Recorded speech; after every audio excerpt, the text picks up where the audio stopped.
भले ही ये प्रतियोगिता बहुत छोटी सी क्यों ना हो, परंतु ऐसा आयोजन हुआ है तो तुम्हें ज़रूर हिस्सा लेना चाहिए। भले ही तुम्हारे ही आसपास वाले, अड़ोस पड़ोस वाले, तुम्हारे कॉलोनी के, तुम्हारे ही लोग हों, परंतु उस बीच में भी तुम्हें लेना चाहिए। तुम्हारा आत्मविश्वास और बढ़ेगा। और साथ ही साथ ना, तुम्हें जो लोग सुनाते हैं, कहते हैं कि नहीं तुम हिंदी नहीं बोल सकते, तुम मराठी नहीं बोल सकते, तुम तमिल नहीं बोल सकते, तुम चाह जाओ तो कुछ भी कर सकते हो, कोई भी भाषा बोल सकते हो। किसी भाषा जिससे कोई नफ़रत कर रहा है या किसी भाषा जिससे कोई प्रेम कर रहा है, वो भूल जा रहा है कि हर एक भाषा की रचना मेरे माध्यम से हुई है और हर एक भाषा में बोली गई प्रार्थना मुझ तक पहुंचती है और लोगों को कृपा मिलती है। तो हर भाषा, हर एक भाषा से तुम जिस तरह प्रेम करते हो करते रहो, क्योंकि वो एक साधन है, वो एक तरीका है जिससे मुझ तक मेरे भक्त अपनी बात पहुंचाते हैं। इस दृष्टि से तुम सम्मान करो। और बात यहाँ तुम्हारे आत्मसम्मान की है, और आत्मसम्मान की नहीं भी, छोड़ो वो सब, हटाओ भी, तो एक बार तो तुम्हें हिस्सा लेना चाहिए। पहले तुम जो हुआ करते थे, बीच में अपने आप को कितना तुमने बदल लिया। हर चीज़ में अपने आप को कम समझना, हर चीज़ में अपने आप को थोड़ा या नीचा दिखाना, नहीं। इस बार अपने लिए कुछ करो, करो, ऐसा ज़रूर करो। इस बार प्रतियोगिता में हिस्सा लो।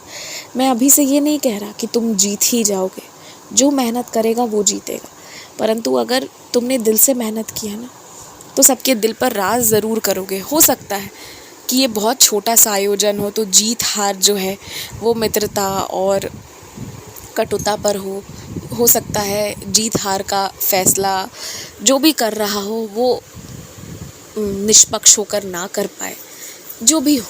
परंतु जब तुम अपने अंदर की बात अच्छे से, अपनी प्रतिभा को झलकाओगे ना, तो सबके दिल पर राज करोगे और तुम्हें सम्मान पहले से भी ज़्यादा मिलेगा।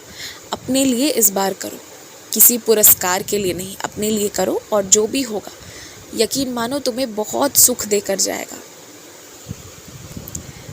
तुम्हें पंछियों को देखना पसंद है, पर पंछियों को आसमान में उड़ना पसंद है। तुम्हें अपने घर पर पंछियों को नहीं लेकर आना चाहिए। मेरे हिसाब से उन्हें कैद करके नहीं रखना चाहिए। जैसा करोगे वैसा भरना पड़ता है। दुनिया में बहुत लोग बहुत कुछ कर रहे हैं, तो वो कहीं ना कहीं अपने कर्मों का फल भुगत ही रहे हैं।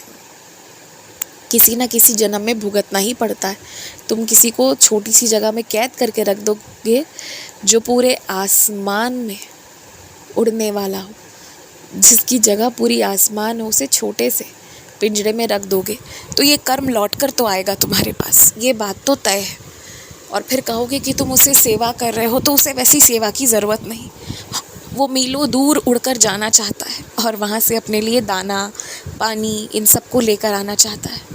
तुम उसे पिंजरे में रख कर जो भी दे दो, पर वो सुख नहीं दे पाओगे, वो आज़ादी नहीं मिल पाएगी। इसलिए ये काम ही मत करना, कभी मत लेकर आना। पंछियों को घर में लाकर पिंजरे में कैद करने की योजना अब कभी मत बनाना, चाहे कुछ भी हो जाए। क्योंकि एक बात तो तुम जान लो, अगर तुम ऐसा करोगे तो कहीं ना कहीं, कभी ना कभी जीवन में ये लौट कर आएगा।